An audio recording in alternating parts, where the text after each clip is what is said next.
होने के साथ ही इसका जो स्थायी सदस्य बना है वो अफ्रीकी संघ बना है। तो ये बहुत इंपॉर्टेंट है, किसी भी एग्जाम में पूछ लेगा भी G20 में किसको शामिल करा गया है, तो अफ्रीकी संघ को शामिल किया गया है। और अफ्रीकी संघ के अध्यक्ष कौन है ये भी पूछ सकते हैं, तो अध्यक्ष हैं अजाली असोमानी। ठीक, इनको आमंत्रित किया गया था स्थायी सीट लेने के लिए G20 समिट में। तो ये बहुत इंपॉर्टेंट है, ध्यान रखना। दूसरा पॉइंट है जो भारत पश्चिमी एशिया यूरोप कनेक्टिविटी कॉरिडोर जल्दी लॉन्च होगा, क्योंकि अभी इसी के बारे में बात हुई है। जो पीएम मोदी ने यह भी एक G20 समिट के दौरान ये बात कही, और ये एक तरह से ऐतिहासिक समझौता है, क्योंकि इसका जो उद्देश्य है वो भारत यूरोप और पश्चिमी एशिया को रेलवे और समुद्री मार्ग के जरिए जोड़ना है। ठीक है। और थर्ड पॉइंट, अभी जो G20 की जो समिट है, नेक्स्ट समिट है 2024 में, वो कहाँ होगी, तो ब्राज़ील में होगी। तो इसकी अध्यक्षता ब्राज़ील को सौंपी गई है। और ब्राज़ील के राष्ट्रपति भी पूछ सकते हैं भाई, जो ये वनडे एग्जामिन में लुइस इनाशियो लूला डी सिल्वा इनके प्रेसिडेंट हैं वहाँ के, ब्राज़ील के। तो अभी किसके पास थी 2023 में, भारत के पास थी G20 की अध्यक्षता। 2024 में ब्राज़ील के पास होगी, और जो हमसे पहले, भारत से पहले 2022 में थी इंडोनेशिया के पास में। ठीक है, जिनको ट्राई भी बोलते हैं। नेक्स्ट, जो लद्दाख के न्योमा, पहली बात तो न्योमा जगह पूछ लेंगे, न्योमा कहाँ है, तो न्योमा ही लद्दाख में है। और क्यों ये चर्चा में इस टाइम, तो यहाँ दुनिया का सबसे ऊंचा फाइटर एयरफील्ड का शिलान्यास होगा, मतलब कि बनाया जाएगा यहाँ, तो ये ध्यान रखना।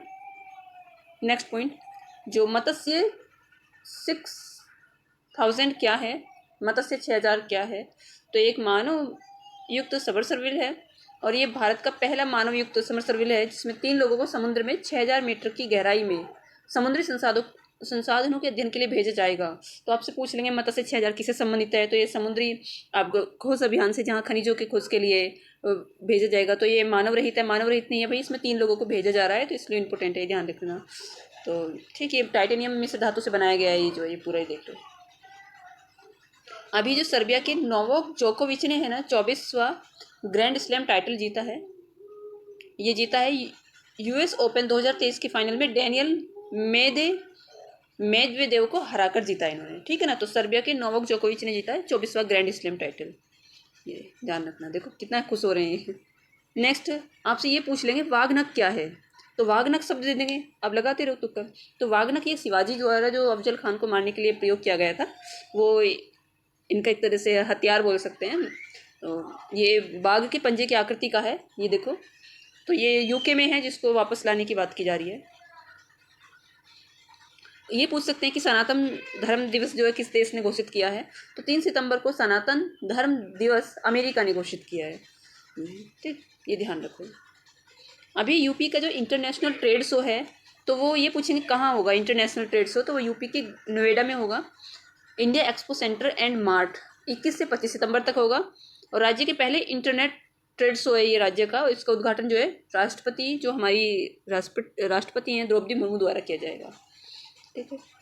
नेक्स्ट पॉइंट, जापान ने अभी अपना एक मून स्पाइनर मिशन लॉन्च किया है, और ये जापान ऐसा 5वां देश होगा चंद्रमा पर लैंडिंग करने वाला, क्योंकि इससे पहले US, चाइना और भारत और रशिया, ये 4 देश थे, और 5वां ये जापान होगा अगर सफलतापूर्वक वहाँ लैंड होता है तो स्पाइनर मिशन, मून स्पाइनर मिशन ध्यान रखना, ये किसका है, तो जापान का, इतना ध्यान रखना बस, ये काफ़ी होगा।